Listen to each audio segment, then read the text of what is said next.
Iran के रास्ते दाखिल होने वाला मगरबी हवाओं का तगड़ा सिस्टम सिंध में भी भरपूर असर दिखाएगा। कराची समेत सूबे के मुख्तलिफ शहरों में तेज़ हवाओं गरज चमक के साथ बादल बरसेंगे।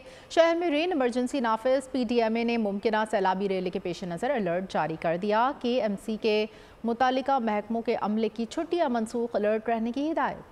कराची वाले हो जाएं तैयार, शहर में बारिश होगी धुआंधार। बादल गरज चमक के साथ जमकर बरसेंगे। 2 मार्च तक जारी रहेगी बरसात। जामशोरो, हैदराबाद, मीरपुर खास, टंडो मोहम्मद खान में भी मौसलाधार बारिश होगी। इस दौरान ठट्टा, थरपारकर, बदीन, सांगर, शहीद बेनजीराबाद और उमरकोट में भी तेज बारिश का इम्कान। आंधी और तेज बारिश से कमजोर इंफ्रास्ट्रक्चर के नुकसान का अंदेशा। वजीर आला का आवाम को गैर जरूरी तौर पर घरों से ना निकलने का मशवरा। बारिशों के बायस नदी नाले भरने का खदशा। PDM ने मुमकिन सैलाबी रैली के पेश नजर अलर्ट जारी कर दिया। इंतजामिया ने सूरत हाल से निपटने के लिए कमर कस ली। KMC के मुतालिका महकमों के अमले की छुट्टियां मंसूख करते हुए अलर्ट रहने की हिदायत भी कर दी। शहर कायद में तूफानी बारिशों की पेशगोई, इंतजामिया मुतहर्रिक हो गई। मेयर कराची का कहना है कि शहर के नालों और चोकिंग पॉइंट्स को खोल दिया गया है। सफाई का अमल भी जारी है। कल इंतजामिया आपको सड़कों पर नजर आएगी।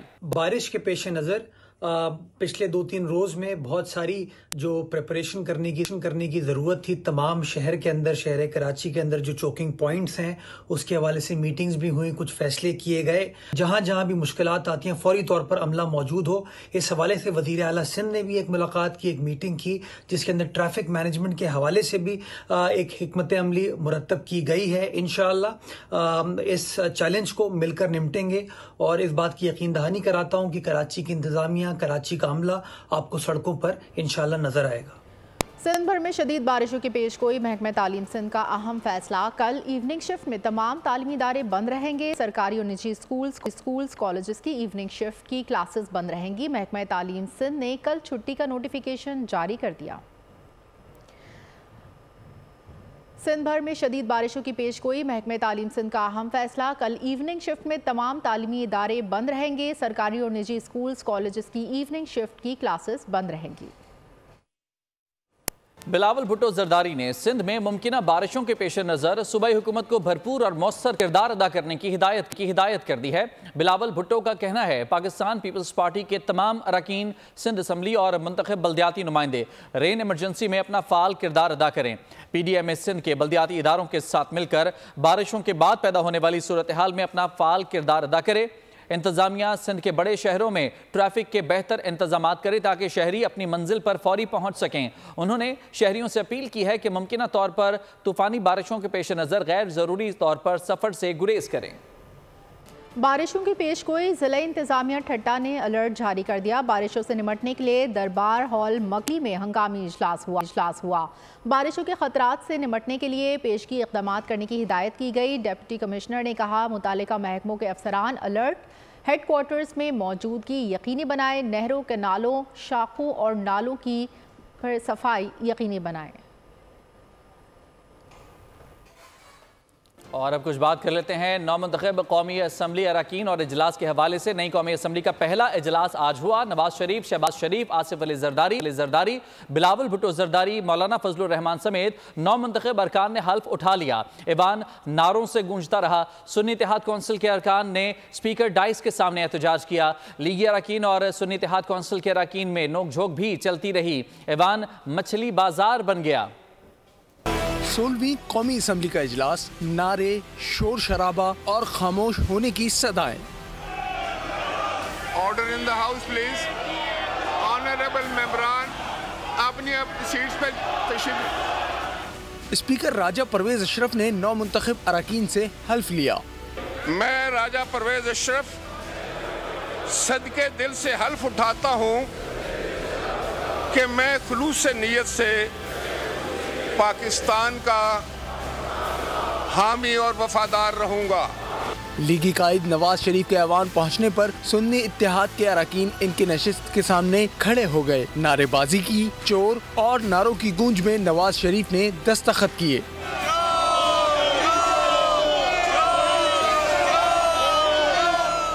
चोर चोर के नारों का ख्वाजा आसिफ ने घड़ी दिखाकर जवाब दिया। शोर इसलिए मचा रहे हैं कि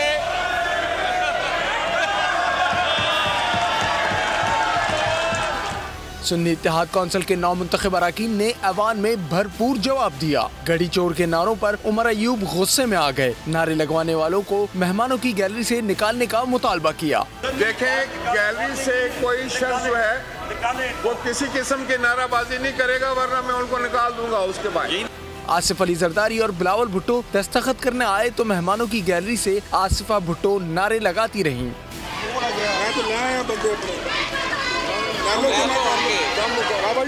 असेंबली के नए स्पीकर और डिप्टी स्पीकर का चुनाव जुम्मे को होगा। वजीर आजम के इंतखाब के लिए कागजात नामजदगी 3 मार्च को जमा होंगे। 4 मार्च को वजीर आजम का अपने ओहदे के हल्फ लेने का इम्कान है।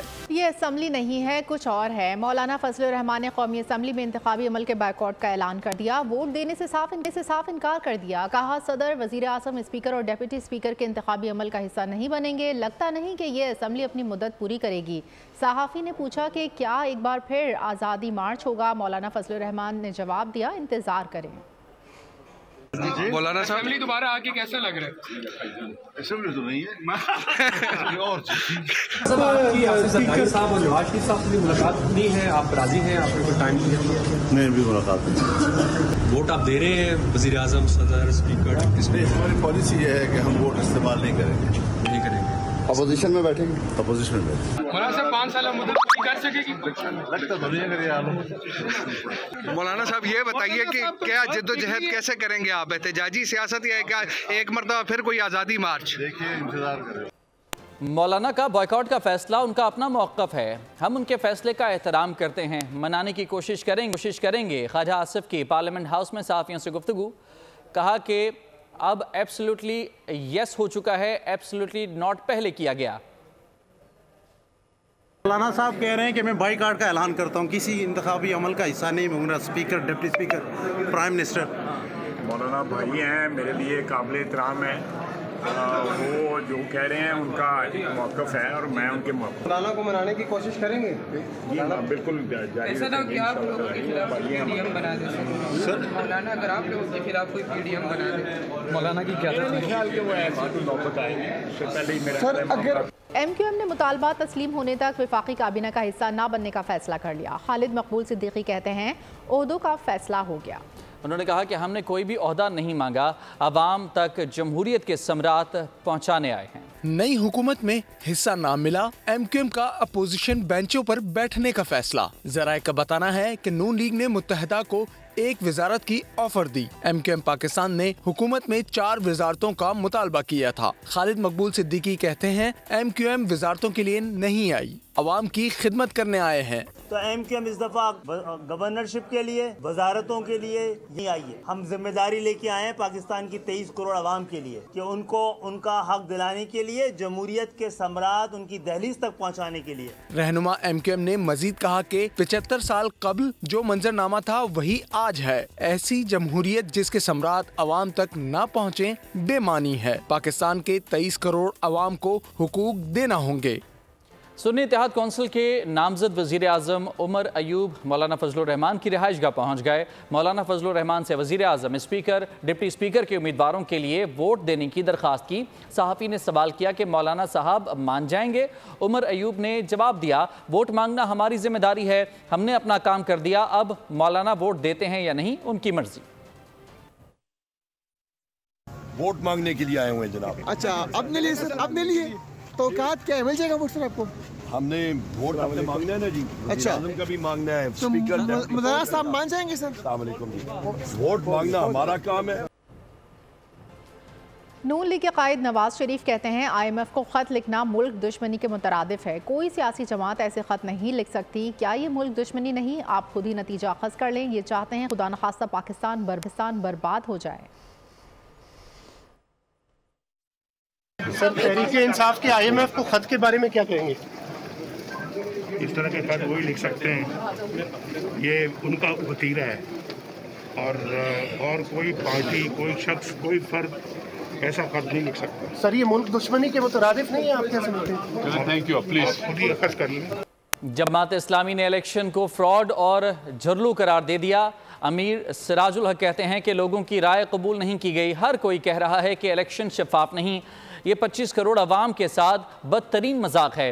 1 खरब 50 अरब रुपए खर्च करके मुल्क मजीद बदनाम और अवाम का एतमाद मजरू हुआ। इलेक्शन कमीशन न बता सका फॉर्म 45 और 47 में इतना फर्क क्यों है। इलेक्शन कमीशन ने कौम की जमहूरी हुकूक की हिफाजत नहीं की, बुरी तरह नाकाम हो गई है। फार्म 45 और फार्म 47 के नताइज में ज़मीन और आसमान का फ़र्क क्यों है कि इस प्रोसेस के हवाले से इलेक्शन कमिश्नर को हमने 100 से ज़्यादा शिकायत भेजी हैं। 89 वोटों के साथ सुन्नी इत्तेहाद कौंसिल के बाबर सलीम सवाती स्पीकर खैबर पख्तूनख्वा असम्बली मुंतखब हो गए। पीपल्स पार्टी के एहसानुल्लाह के हक में 7 अरकान असम्बली ने ठप्पा लगाया। असम्बली के इजलास के दौरान शदीद बदनज़मी देखने में आई, जिसकी वजह से स्पीकर को वार्निंग भी जारी करना पड़ी। खैबर पख्तूनख्वा असम्बली का अहम इजलास, बाबर सलीम सवाती स्पीकर खैबर पख्तूनख्वा असम्बली और सुरैया बीबी डिप्टी स्पीकर मुंतखब। स्पीकर KP असम्बली के लिए होने वाले इलेक्शन में मजमूई तौर पर 106 वोट डाले गए। बाबर सलीम सवाती ने 89 वोट दिए। बाबर सलीम के मुकाबले में अपोजिशन के एहसानुल्लाह मियां खेल 17 वोट ले सके। बाद अज़ां डिप्टी स्पीकर के ओहदे के लिए राय शुमारी हुई। सुन्नी इत्तेहाद कौंसिल की सुरैया बीबी कामयाब करार पाई। सुरैया बीबी ने 87 वोट हासिल किए। उनके मद्दे मुकाबिल PTIP के अरबाब वसीम हयात ने 19 वोट हासिल किए। 9 मुंतखब स्पीकर बाबर सलीम ने सुरैया बीबी से हल्फ लिया। पाकिस्तान की खुदमुख्तारी, सालमियत, इस्तेहकाम, बेबूदी, यकजहती और खुशहाली की खातिर अंजाम KP असम्बली के इजलास के दौरान शदीद बदनज़मी देखने में आई। मेहमानों की गैलरी से शोर शराबा जारी रहा, जिसकी वजह से स्पीकर को वार्निंग भी जारी करना पड़ी। बलूचिस्तान असम्बली में स्पीकर और डिप्टी स्पीकर का इंतखाब अहम ओहदे नून लीग और पीपल्स पार्टी के नुमाइंदों को मिल गए। हल्फ बर्दारी भी हो गई। 9 मुंतखब स्पीकर ने एतमाद का इजहार करने पर अरकान का शुक्रिया अदा किया। फाफिन ने PTI रहनुमा शोएब शाहीन के दावे की तरदीद कर दी। अपने बयान में कहा, फाफिन ने कभी भी इलेक्शन कमीशन से इस्तीफे का मुतालबा नहीं किया। सियासी रहनुमा आज़ाद सिविल सोसाइटी ग्रुपों को अपनी सियासत में ना घसीटें। सियासी रहनुमा अवामी बयानात देने से पहले अपना होमवर्क करें। साथ में पाकिस्तान आर्मी टीम स्पिरिट मशक़ें इख्तिताम पजीर हो गई हैं। Army chief general Asim Munir ने तकरीब में बतौर मेहमान खुसूसी शिरकत की। जनरल आसिम मुनीर का कहना है कि ये मशक़ें फ़ौज के किरदार, अज़्म और काबिलियत का खासा हैं। उन्होंने मुकाबलों में हिस्सा लेने वाली टीमों की पेशा वराना महारत, जिस्मानी और जहनी बर्दाश्त और बुलंद हौसले को सराहा। पाक आर्मी स्पिरिट मशक़ें फौजी जवानों की जिस्मानी और जहनी मजबूती और पेशावराना महारत का मजहर। पाक फौज की 7 टीमों ने मुकाबलों में शिरकत की। शुरा ने 60 घंटे की सख्त पेट्रोलिंग मशक में हिस्सा लिया। अमेरिका, सऊदी अरब, तुर्की, कतर समेत 15 दोस्त ममालिक की टीमें शरीक हुई। चीन, जर्मनी, इंडोनेशिया समेत 6 ममालिक के मुबस्सिरीन शामिल थे।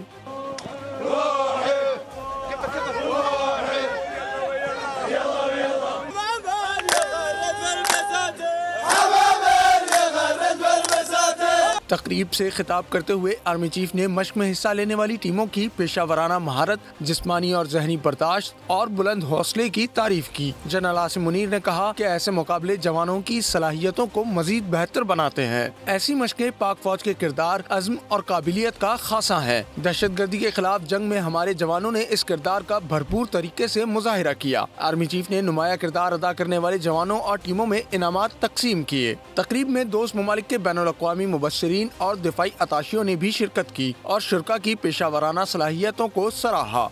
और अब कुछ PSL की बात करते हैं। PSL मैच में कोयटा ग्लैडिएटर्स हरीफ कराची किंग्स के 166 रन के टारगेट का ताक़ुब कर रही है। इससे पहले कराची किंग्स ने अपनी बारी पर 8 विकेटों पर 165 रन बनाए। लोकल टीम के जेम्स वेंस ने 37 और मोहम्मद नवाज ने 28 रन स्कोर किए। कोयटा के अबरार अहमद ने 3 शिकार किए। अकील हुसैन और उस्मान तारिक ने 2-2 खिलाड़ी आउट किए। सऊदी फुटबॉल फेडरेशन ने अल नसर के स्टार फुटबॉलर क्रिस्टियानो रोनाल्डो पर एक मैच की पाबंदी आयद कर दी है। क्रिस्टियानो रोनाल्डो पर नाजेबा इशारा करने पर एक मैच की मुअत्तली और जुर्माना आयद किया गया है। जुर्माना आयद करने वाली कमेटी का कहना है कि रोनाल्डो को 10,000 सऊदी रियाल का जुर्माना भी अदा करना पड़ेगा और शिकायत दर्ज कराने की फ़ीस के अखराजात को पूरा करने के लिए हरीफ क्लब अल शबाब को 20,000 रियाल अदा करने होंगे। और पेट्रोलियम मसनूआत मजीद महंगी होने का इम्कान। पेट्रोल की कीमत में ₹2.94 फी लीटर इजाफे का इम्कान है। आइंदा 15 रोज़ के लिए हाई स्पीड डीजल की कीमत बरकरार रखे जाने का इम्कान। मिट्टी का तेल 82 पैसे फी लीटर महंगा हो सकता है।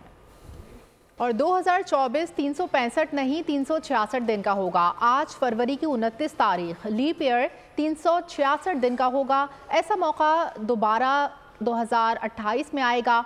लीप ईयर गूगल ने डूडल भी तब्दील कर दिया।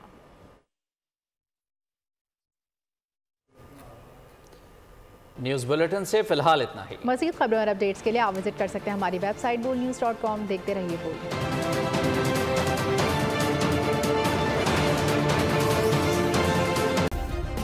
सब्सक्राइब करें और बेल दबाएं ताकि कोई खबर रह न जाए।